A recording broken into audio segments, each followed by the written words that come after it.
জানিয়ে দিব আমাদের হাতে থাকা সর্বশেষ গুরুত্বপূর্ণ আপডেট বাংলা সংবাদ। ইসলামের গণজোয়ার ঠেকাতে স্বার্থদ্বেষী মহল বিভ্রান্ত ছড়াচ্ছে বলছে চরমোনাইয়ের পীর।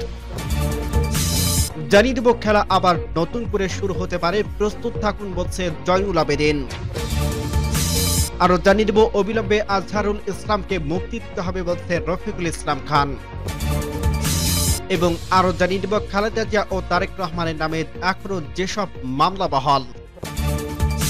সর্বশেষ জানিয়ে দিব ভোট দেওয়ার জন্য আকাঙ্ক্ষার প্রতিফলন দেখতে চায় মানুষ বলছে ডক্টর আব্দুল মঈন খান। শুনছিলেন সংবাদ শিরোনাম, এরপর বিস্তারিত। তার আগে অনুরোধ থাকবে ভিডিওটি যদি ভালো লেগে থাকে ভিডিওটিতে একটি লাইক এবং কমেন্ট করে জানিয়ে দিন ভিডিও সম্পর্কে আপনার মূল্যবান মতামত, এবং আরো কমেন্ট করে জানিয়ে দিন ভিডিওটি আপনি কোথা থেকে দেখছেন এবং শুনছেন। ইসলামের গণজোয়ার ঠেকাতে স্বার্থদ্বেষী মহল বিভ্রান্ত ছড়াচ্ছে বলছে চরমোনাইয়ের পীর। ইসলামী আন্দোলন বাংলাদেশে এর আমির মুফতি সৈয়দ মোহাম্মদ রেজাউল করিম বলছে, দেশের মানুষ স্বৈরাচার পতনের পর থেকে ইসলামের দিকে ধাবিত হচ্ছে। ইসলাম বিজয়ী হোক, এটা এখন বাংলাদেশের জনগণের জাতীয় দাবিতে পরিণত হয়েছে। তবে ইসলামের গণজোয়ার ঠেকাতে একদল স্বার্থদ্বেষী মহল মানুষের মাঝে বিভ্রান্ত ছড়ানোর চেষ্টা করছে। কিন্তু আমরা স্পষ্টভাবে ঘোষণা করছি, ইসলাম রাষ্ট্র বিজয় হলে সর্বস্তরের মানুষের অধিকার প্রতিষ্ঠিত হবে। শুক্রবার 21শে ফেব্রুয়ারি সকাল 10টায় চরমোনাইয়ের বাৎসরিক মাহফিলে ইসলামী ছাত্র আন্দোলন বাংলাদেশ জামায়াতের প্রধান অতিথির বক্তব্যে এসব কথা বলেন পীর সাহেব চরমোনাই। তিনি আরো বলেন, বাস্তববাদী রাজনৈতিক সংগঠনগুলো ছাত্র রাজনীতি নামে সন্ত্রাসী তৈরির কারখানায় পরিণত হয়েছে, কিন্তু দেশের ভবিষ্যৎ তৈরির ও আদর্শিক জনশক্তি উৎপাদনের নিরসল কাজ করে যাচ্ছে ইসলামী ছাত্র আন্দোলন।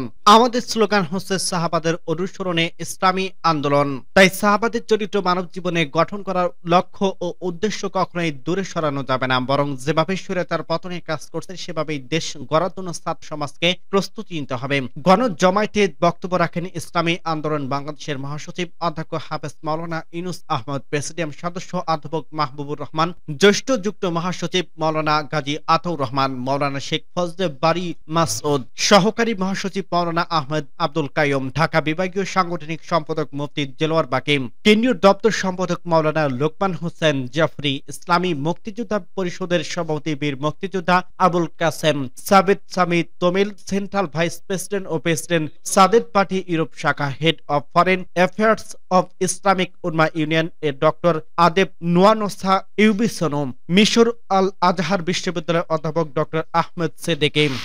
উল্লেখ্য, আগামী শনিবার সকাল 8টায় আখেরি মোনাজাতের মাধ্যমে মাহফিলের কার্যক্রম সমাপ্ত হবে। খেলা আবার নতুন করে শুরু হতে পারে, প্রস্তুত থাকুন বলছে জয়নুল আবেদিন।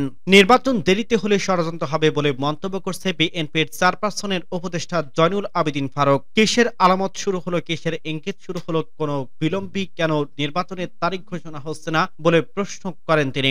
শুক্রবার সকালে নোয়াখালী সেনবাগ শহীদ মিনারে ফুল দেওয়ার আগে সাংবাদিকদের কাছে প্রশ্ন করেন তিনি।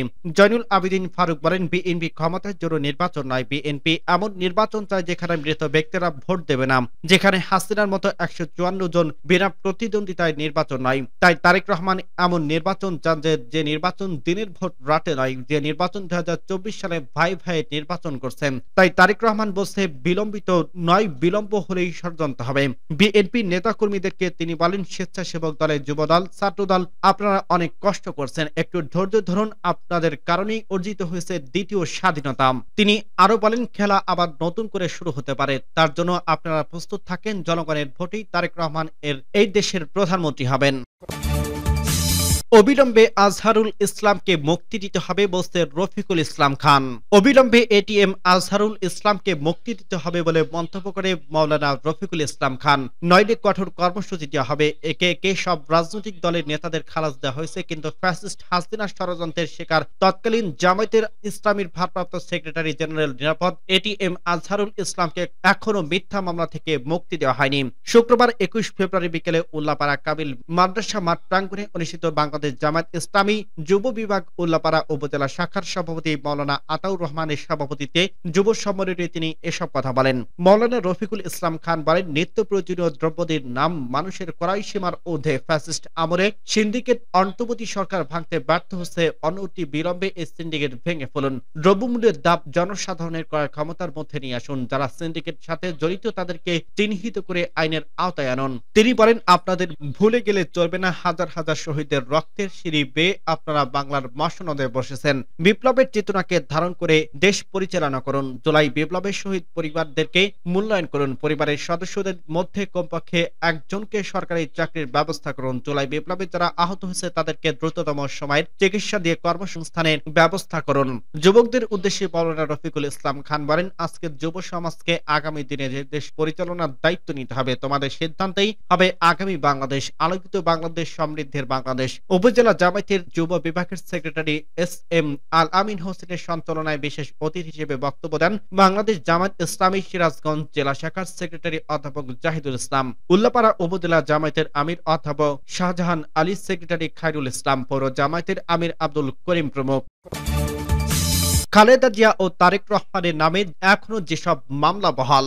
সাবেক প্রধানমন্ত্রী বিএনপির চেয়ারপারসন খালেদা জিয়ার নামে 2টি ও বিএনপির ভারপ্রাপ্ত চেয়ারম্যান তারেক রহমানের নামে এখনো 4টি মামলা বহাল আছে। এর মধ্যে খালেদা জিয়ার নামে কুমিল্লায় একটি হত্যা ও বিস্ফোরকের মামলা রয়েছে, আর তারেক রহমানের নামে রয়েছে দুদকে করা জ্ঞাত আয় বহির্ভূত সম্পদ অর্জন, সম্পদের তথ্য গোপনের মামলা, মানি লন্ডারিং এর মামলা ও ঢাকার বাইরের 2টি মানহানির মামলা।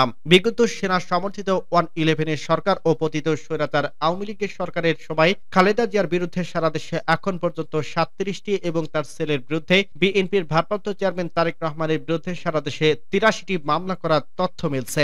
ইতিমধ্যে খালেদা জিয়ার 35টি ও তারেক রহমানের 79টি মামলার নিষ্পত্তি হয়েছে। মামলাগুলোর মধ্যে অনেকগুলো খারিজ এবং কিছু মামলা খালাস দেওয়া হয়েছে। মামলা চলার মতো উপাদান না থাকায় কয়েকটি মামলা থেকে অব্যাহতি দেওয়া হয়েছে। পেন্ডিং মামলাগুলোর সঙ্গে বিবাদী পক্ষে সংশ্লিষ্ট আইনজীবীরা যুগান্তরকে জানিয়েছে, অবশিষ্ট 6টি মামলা থেকে অব্যাহতি পেলেও একেবারে মামলামুক্ত হয়ে যাবেন আপসের নেতৃখ্যাত বিএনপির চেয়ারপারসন খালেদা জিয়া এবং বিএনপির চালিকা শক্তি হিসেবে সুপ্রতিষ্ঠিত ভারপ্রাপ্ত চেয়ারম্যান তারেক রহমান। তারা আশাবাদী সব পক্ষ সক্রিয় থাকলে কম সময়ের ব্যবধানে বাকি মামলাগুলো তার নির্দেশ প্রমাণিত হয়ে একেবারে মুক্ত হবেন তারা। বিএনপির আইন বিষয়ক সম্পাদক ও জাতীয়তাবাদী আইনজীবী ফোরামের মহাসচিব ব্যারিস্টার কায়সার কামাল বলেন, খালেদা জিয়ার বিরুদ্ধে 37টি ও বিএনপির ভারপ্রাপ্ত চেয়ারম্যান তারেক রহমানের বিরুদ্ধে 83টি মামলা করা হয়। এসব মামলার সঙ্গে ওনাদের কোনো সম্পর্ক নেই। এর মধ্যে খালেদা জিয়ার 35টি ও তারেক রহমানের 79টি মামলার নিষ্পত্তি হয়েছে। খালেদা জিয়ার বিরুদ্ধে সারা দেশে হওয়া 37টি মামলার মধ্যে 5টি দুর্নীতি মামলা, 4টি মানহানি ও 1টি রাষ্ট্রদ্রোহের মামলা। বাকিগুলো হত্যা, নাশকতা, অগ্নিসংযোগ, বোমা হামলা, মুক্তিযুদ্ধের শহীদদের নিয়ে কটাক্ষ, ধর্মীয় অনুভূতির আঘাত, মিথ্যা জন্মদিন, মুক্তিযুদ্ধের ইতিহাস, ব্যক্তিদের অভিযোগ করা। এর মধ্যে ঢাকার 28টি আর ঢাকার বাইরের 9টি মামলা হয়। 5 আগস্ট ছাত্র জনতার আন্দোলনের মাধ্যমে আওয়ামী লীগ সরকারের পতনের পর এখন পর্যন্ত 35টি মামলার নিষ্পত্তি হয়েছে। শুধু কুমিল্লা জেলার 3টি মামলার মধ্যে একটি হত্যা, একটি বিস্ফোরক মামলার নিষ্পত্তি বাকি আছে। অপরদিকে তারেক রহমানের বিরুদ্ধে সারা দেশে 84টি মামলার মধ্যে 79টি মামলা নিষ্পত্তি হয়েছে। নিষ্পত্তি হতে বাকি রয়েছে দুদকের করা জ্ঞাত আয় বহির্ভূত সম্পদ অর্জন ও সম্পদের তথ্য গোপন, মানি লন্ডারিং এর মামলা ও ঢাকার বাইরে 2টি মানহানির মামলা। ভোট দেওয়ার জন আকাঙ্ক্ষার প্রতিফলন দেখতে চায় মানুষ, বলছে ডক্টর আব্দুল মঈন খান। দেশটি গণতন্ত্রের পথে নিয়ে ভোট দেওয়ার জন আকাঙ্ক্ষা প্রতিফলন মানুষ অবিলম্বে দেখতে চায় বলে মন্তব্য করছে বিএনপির স্থায়ী কমিটির সদস্য ডক্টর আব্দুল মঈন খান। তিনি বলেন, ভাষা আন্দোলনের পূর্বে যেমন মানুষের স্বাধীনতা চাওয়ার আকাঙ্ক্ষা ছিল, ঠিক একইভাবে আজ 2025 সালে এসে মানুষ তাদের ভোট দেওয়ার যে প্রত্যাশা তার প্রতিফলন দেখতে চায়। বৃহস্পতিবার বিকেলে রাজধানী ইঞ্জিনিয়ার্স ইনস্টিটিউশন মিলাটনে বিএনপির আয়োজিত মহান শহীদ দিবস ও আন্তর্জাতিক মাতৃভাষা দিবসে আয়োজিত সভায় তিনি এসব কথা বলেন। ছাত্র জনতার আন্দোলনের মূল আকাঙ্ক্ষার কথা তুলে ধরে মঈন খান বলেন, আজকে বাংলাদেশের মানুষ যাদের দেশ পরিচালনার দায়িত্ব দিচ্ছে এটি অন্তর্বর্তীকালীন সরকারের কাছে। পাশাপাশি আরো একটি দাবি করছে, আমাদের দেশ গণতন্ত্র ফিরিয়ে আনতে হবে, স্বৈরাচার থেকে সমাজকে রূপান্তরিত করতে হবে একটি গণতান্ত্রিক ব্যবস্থায়। এই দায়িত্ব অন্তর্বর্তীকালীন সরকার কতটা সঠিকভাবে পালন কি করছে না তা কিন্তু বাংলাদেশের মানুষ পর্যবেক্ষণ করছে। তারা জানে আমরা যখন দায়িত্বে থাকবো তখন আমাদের তাদের কাছে জবাবদিহি করতে হবে, এটা সকলকে স্মরণ রাখতে হবে। ভাষা আন্দোলন সহ স্বৈরাচার বিরোধী আন্দোলন ও 24 ছাত্র জনতা বিপ্লবের শহীদদের প্রতি শ্রদ্ধা জানান মঈন খান। তিনি বলেন, বাংলাদেশের সব মানুষ সব সময় অন্যায়ের প্রতিবাদ করছে, ভাষা আন্দোলনের প্রতিবাদ করছে ছাত্র সমাজ। বিশ্বাস করি ভাষা আন্দোলন থেকে শুরু করে 24 ছাত্র জনতা আন্দোলনে একই সূত্রে কথা। সেই সূত্রটি কি? প্রতিবাদ, অন্যায়ের প্রতিবাদ, স্বৈরা শাসনের বিরুদ্ধে প্রতিবাদ, কথা বলতে না দেওয়ার প্রতিবাদ, ভোটের অধিকার নিয়ে সিনিমিনি খেলার প্রতিবাদ। আজকে আমরা যে পর্যন্ত এসেছি, আসুন এই বাংলাদেশকে নতুন করে গড়ে তুলি।